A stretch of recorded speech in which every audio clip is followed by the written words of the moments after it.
రాష్ట్ర ప్రభుత్వం చేసినటువంటి ఈ సర్వే చాలా సైంటిఫిక్ గా సహేతుకంగా చేసి లెక్కలతో సహా స్పష్టంగా ఈ దేశ చరిత్రలో ఇంతవరకు ఎక్కడా జరగనట్టుగా మొట్టమొదటిసారి తెలంగాణ రాష్ట్రంలో చేసి ఈ లెక్కల్ని శాసనసభలో ప్రవేశపెట్టడం జరిగింది. ఆ లెక్కలు చెప్పినప్పుడు కూడా అందులో చాలా స్పష్టంగా చెప్పాం. 3.1% రాష్ట్రంలో percentage of house holds not surveyed 3.1% అని చాలా స్పష్టంగా లెక్కలతో సహా చెప్పాం. దీనికి కారణాలు కూడా చెప్పాం. కొద్దిమంది ఉద్దేశపూర్వకంగా లెక్కలు ఇవ్వటానికి ముందుకు రాలేదు.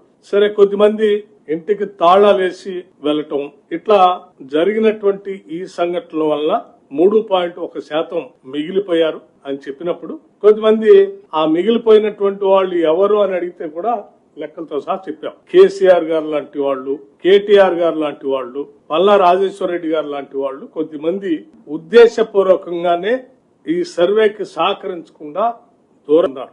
అయినప్పటికీ లెక్కలన్నింటినీ సభలో పెట్టిన తర్వాత అటువంటి వారే గట్టిగా మాట్లాడి ఇలా మిగిలిపోయినటువంటి వాళ్ళకి మరొకసారి అవకాశం ఇవ్వచ్చు కదా, ఇస్తే మేము ఇస్తాం కదా అని సభలో బయట చెప్పడం జరిగింది. దీన్ని లోతుగా ఆలోచన చేసి రాష్ట్ర ప్రభుత్వం పరిశీలన చేసి ఆ మిగిలిపోయినటువంటి 3.1% ఏ హౌస్ హోల్డ్స్ ఎన్యూమరేషన్ లోకి రాకుండా ఉన్నటువంటి వాళ్ళు ఈ రోజు మేము ఇస్తామని ముందుకు వస్తా ఉన్నారు. కాబట్టి వారి కోసం రాష్ట్ర ప్రభుత్వం మరొకసారి ఎన్యూమరేషన్ చేపించుకోవడానికి ఈ లెఫ్ట్ ఓవర్ ఫ్యామిలీస్ కి ఫిబ్రవరి 16వ తారీఖు నుంచి 28వ తారీఖు వరకు ఒక అవకాశం ఇవ్వాలని చెప్పి నిర్ణయం చేసింది. ఇలా లెఫ్ట్ ఓవర్ మిగిలిపోయినటువంటి వాళ్ళ టోల్ ఫ్రీ నెంబర్ కూడా రాష్ట్ర ప్రభుత్వం నుంచి అనౌన్స్ చేస్తా ఉన్నాం.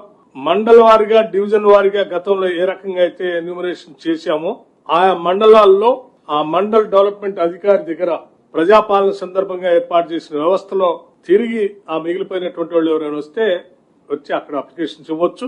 అట్లాగే ఆన్లైన్ లో కూడా దీన్ని ఉంచుతా ఉన్నాం. 3 రకాలైనటువంటి మార్గాలు వెసులుబాటు కల్పిస్తా ఉన్నాం.